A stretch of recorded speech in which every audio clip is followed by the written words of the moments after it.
grab a cup of tea and a moment's peace while I tell you a story about Kenny Dalglish.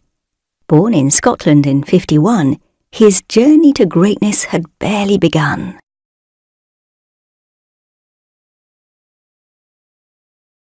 His passion for football started in nets, but he hadn't realised his true talent yet. He took off his gloves and moved up the field. From that moment on, his future was sealed.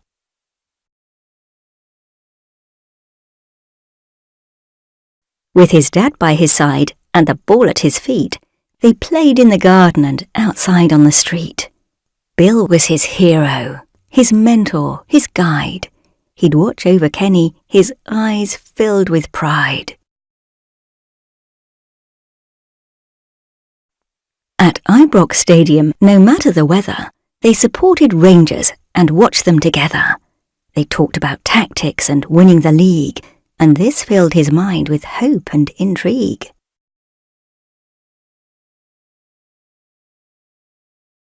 He trained with his friends outside on the rec. His father once said, "Keep the ball on the deck. You've got to remember you're not very tall. Keep the play on the ground and your eye on the ball."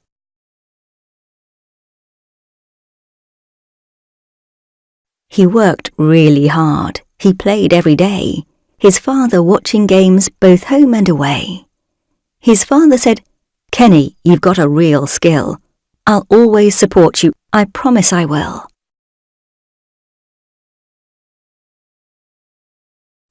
"When I see you play, it makes me so proud, and you'll see me smiling up there in the crowd." Kenny felt happy. He felt safe and glad. Family mattered to him and his dad.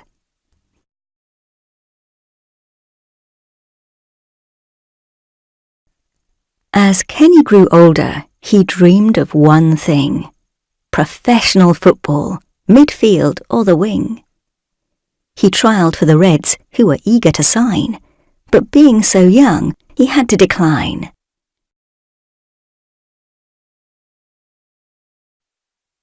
He sat in his bedroom and spoke to his dad, who was proud of his son and was feeling quite glad. His father said, "Kenny, now listen to me. Everything happens for a reason, you see."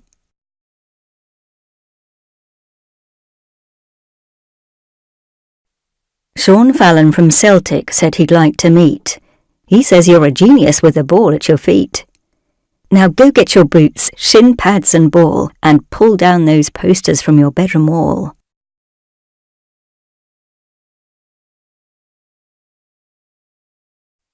Soon after that, Kenny was signed, but he still had a dream in the back of his mind: to wear the Reds jersey, to hear the crowd sing. But for now, it was Celtic and the trophies he'd bring.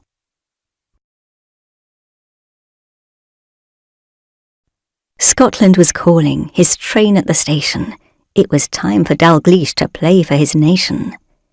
He played against Belgium in 1971.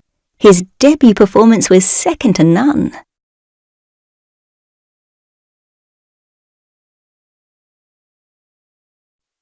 A shining example, the best of the best.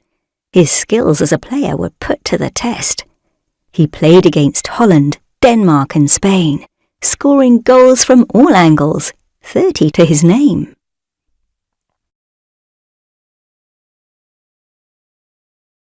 With a heart full of passion and arms open wide, he discovered true love and a beautiful bride. Her name was Marina. She was humble and sweet. 4 children later, their clan was complete.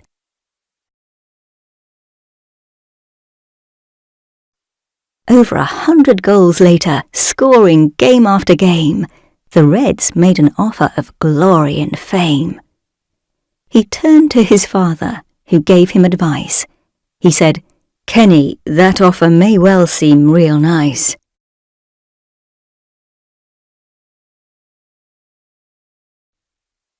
It's not about glory for you, them or me.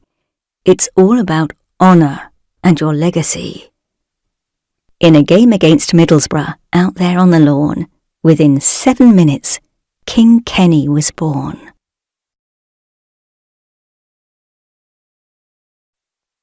They say time flies when you're having fun. Over 100 goals scored, cups and trophies he'd won. The fans sang his name with each kick of the ball, his poster displayed on every kid's wall.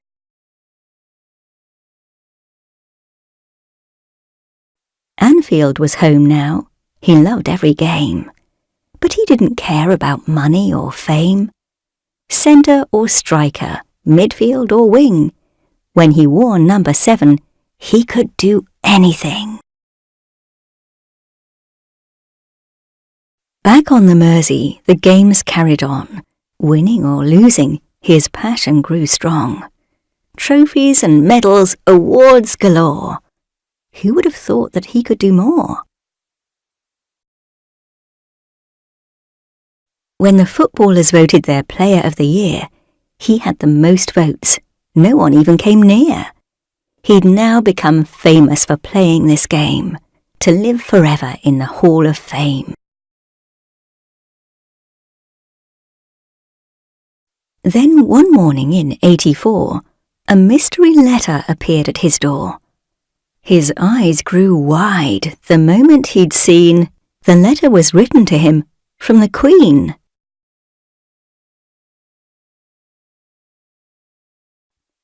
Kenneth Dalglish, Your Majesty here, pop down to my palace at the end of the year. You're a hero, a leader, a national treasure. To honour your work would be my pleasure. Kenny was thrilled, jumping high in the air. He bought trousers and shoes and new underwear. When he met with Her Highness and the monarchy, she named him King Kenny, MBE.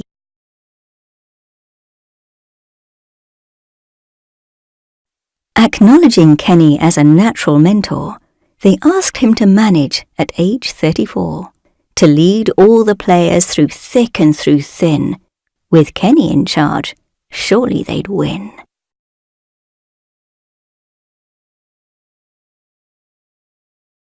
In the FA Cup final, he turned to his team and said, "Listen here, boys, we all have a dream. My father once said, life is your legacy. So let's play this game and create it. You will see."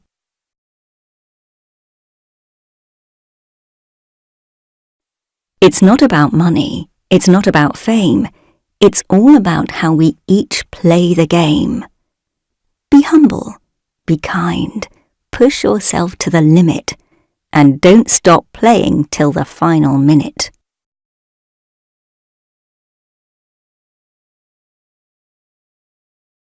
After 22 years climbing higher and higher, he hung up his boots. It was time to retire. Over 500 games, more than 200 goals. His legacy grew. There was more to unfold.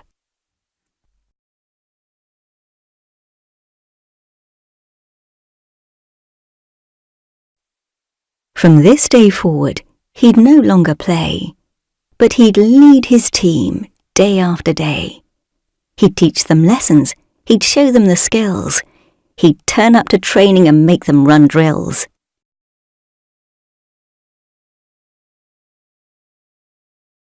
He saw his team as a band of brothers, but most of all, he cared about others.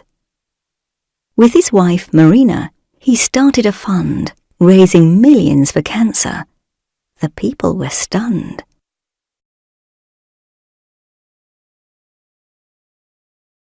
Now he is a leader, he is a guide. He is the man who is swollen with pride. After reading his story, I think you'll agree. King Kenny created a true legacy. Kenneth Matheson Dalglish MBE was born on the 4th of March 1951 in Glasgow, Scotland. He has made his remarkable achievements as a player and manager for Liverpool FC that have stood the test of time. Before enjoying 2 successful spells at the helm, Dalglish the player made 515 appearances and scored 172 goals. In total, he lifted 8 league championship trophies, 3 European Cups, 2 FA Cups, 5 League Cups, and 1 UEFA Super Cup. Dalglish has been inducted into both the Scottish and English Football Halls of Fame. Off the pitch, the support he provided to the Hillsborough families in the immediate aftermath of the disaster and in the years since underlines his commitment to both Liverpool FC fans and the people of Merseyside. Those qualities are also evident in his work for the Marina Dalglish Appeal, a charity set up with his wife that helps cancer sufferers and their families on Merseyside. Kenny Dalglish is a legacy of compassion and sheer brilliance. What he inspired on and off the field has resulted in fans all over giving him the title of King Kenny.